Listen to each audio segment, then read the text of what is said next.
The stresses upon you have been increasing enormously. May 21, 2014. This is a very difficult and stressful time for you all, especially as you pay compassionate and concerned attention to the vast amount of suffering and deprivation that is being endured by so many all over the world. The tsunami of love is flowing powerfully and intensely through your illusory dreamscape. It is very effective, and it is stirring up all your unaddressed issues which have been lying like mud or sand at the bottom of the pond that is your unconscious, the vast hidden area of your mind where all that you could not bear to face has lain hidden for eons. All that muck has to be released and cleared away so that the light that each one of you carries with you constantly can shine forth brightly as divinely intended. As it does so, you will become increasingly aware of the divine light shining forth from others, your heavenly brothers and sisters, the beautiful children of God.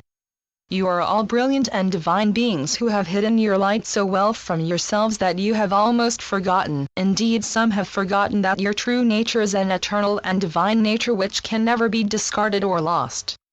It can only be momentarily hidden from view as you play your illusory games of separation. And, as you keep on being told, the horrendous era in which the illusion has been constantly presenting you with these painful and disturbing dreams is over, finished with, terminated. You are about to wake up, your awakening is imminent, and you do know this. So when you spend time in that quiet inner space, to which you all have access, allow that knowing to come to the surface of your awareness and embrace you. And it will. Allowing is the secret. But what often happens is that you are so keen and impatient to receive answers that you do not allow yourself to hear the Holy Spirit, your higher self, your favorite saints, guides or mentors, because your ego rushes noisily in to fill that quiet space with its own self-serving answer. It can't abide quiet space. Discouraging distractions such as, "I'm just imagining this," or "What's the point? It's not going to happen," or "Why would one of these spiritual entities waste their time talking to me?" then flood your mind. You can all probably offer your own examples of personal and discouraging favorite distractions. This is because your egos desperately want to be heard, all the time. You have all been in situations where you are listening to someone, and an idea pops into your mind that you just cannot wait to share with the person who is talking, so much so that you either interrupt to make your point, or you focus so intently on that idea that you do not hear the remainder of what the other is saying. It is the same when you meditate and seek guidance. Distracting ideas occur to you and you lose your focus. Meditation is a discipline that requires your focused attention, and therefore you need to practice it seriously and regularly. Often you spend time sitting, intending to meditate, but other important stuff comes to mind distracting you. Then, suddenly, the quiet time that you had set aside has passed and you have to move on. But with practice you do become steadily more adept at disregarding the distractions that your ego tosses so enthusiastically into your quiet space. Persistence with your practice works, so persist. The odds of success are weighted heavily in your favor. Guidance or answers from the spiritual realms are very softly spoken, gentle, unintrusive, so you do have to listen carefully and patiently, and that is very difficult for those of you brought up in the high-powered, get-it-done kinds of Western culture where time is money and must not be wasted. As a result, you often respond with the first thought that comes to mind when dealing with a stressful or conflict-driven situation, and, as you have all doubtless experienced, it can frequently be the wrong one. Meditation is not only an essential practice to allow you to gain access to your guides and receive answers from them on issues that concern you.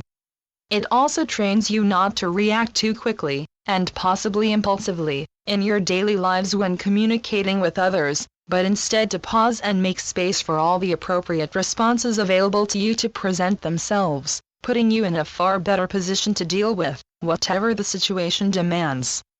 So, yet again, I am stressing the importance of making downtime, quiet time, uninterruptible time, solely for yourself available to yourself daily.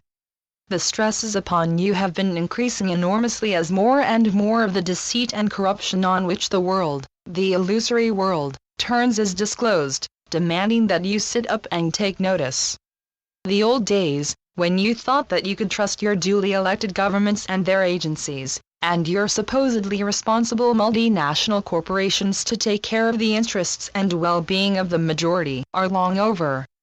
However, the hidden secrets and corrupt agendas that have been followed by those in positions of power and authority, whom you had been trusting to act on behalf of the general good, that whistleblowers everywhere are now placing in the public domain, are shocking and very disturbing.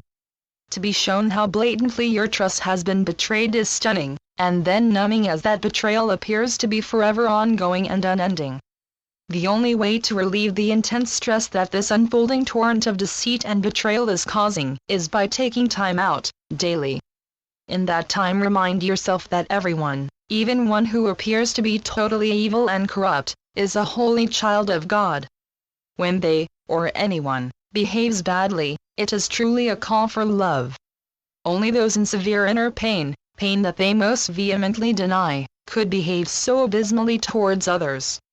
In those quiet times you relieve your stress by reminding yourselves that your everyday world of deceit, suffering, and corruption is an illusion, and that only love exists. Love is unconditional, undiscriminating, and totally accepting of all of God's children. During those quiet times make and renew your intent to be love in action in every moment. When you make that intent, and then hold it and demonstrate it, you are very effectively adding to the field of love enveloping the world. Love can be rejected or ignored, but it cannot be destroyed, eradicated, or overpowered, because it is infinitely powerful, being all that exists. As you make the intent, allow the love to wash over you and embrace you, feel it, and then forgive all who appear to be in opposition to it. Doing this is enormously powerful. It eases your stress and anxieties, and it truly does soften the hearts of those who seem most opposed to it, effectively wearing down their ill-advised resistance to it. Of course, many of you are already doing this, and some of you no doubt are feeling that it is having little if any effect. You could not be more wrong. Your loving intentions are changing the world and bringing all to awakening. Continue to do what you have been doing so well, and make a point of accessing your inner knowing, which confirms your certainty that your awakening is imminent. With so very much love, Saul. Channeled by John Smallman. johnsmallman.wordpress.com